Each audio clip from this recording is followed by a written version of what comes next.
Africa Content TV. Wọ́n fàkọ́kọ́ yìí mo fi ń tọ́ba. Wọ́n gbára ilé Gúúsù. Mo fi kí gbogbo ọmọ ní Lagos State. Mo kí kábíyèsí. Kẹ́ni jù lọ owóró. Kábíyèsí. Ọba nílùú àgbàrẹ̀ mú bàbá tún dé. Gbogbo ọba ní gbolo ní Lagos State pátápátá. Decision mẹ́tẹ́ta o mẹ́tẹ́ta. Márààrún tó wá papọ̀ tó ń jẹ́ Lagos. Gbogbo yìí mo kí. Gbogbo ọba ní ilé àwọn ìbò kí.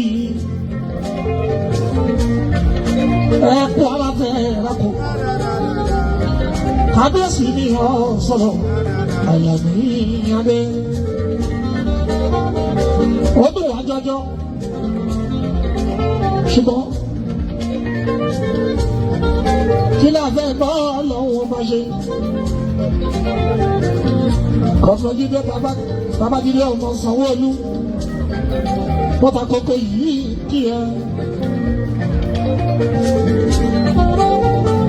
Gómìnà nígboro ní Lagos State pẹ̀lú deputy governor gbogbo tó jẹ́ ọmọ ọba.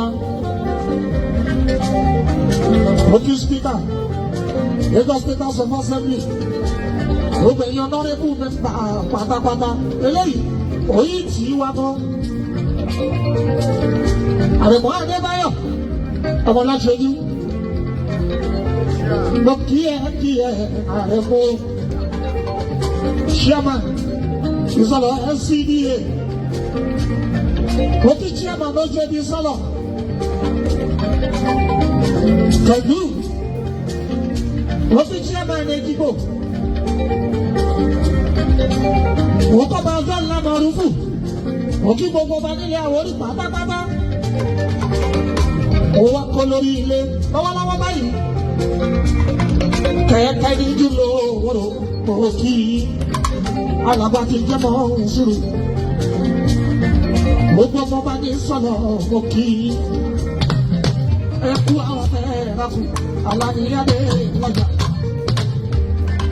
adéṣì ní ọ̀sọ̀rọ̀ aláníyàdé ó tó wá jọjọ kò sí wọn akẹ́kọ̀ọ́ lọ́hùn ṣe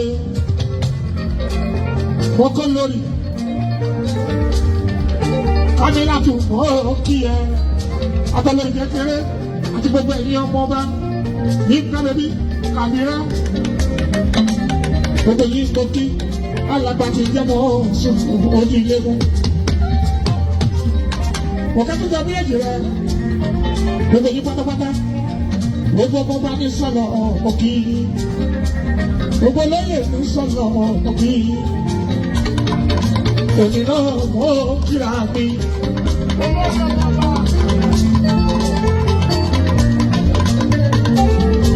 Obìnrin ọjọ́jọ́ àníwọ̀n bẹ́ẹ̀ bá láwọn ọba náà láyà. Aláníyàdé ọ̀sán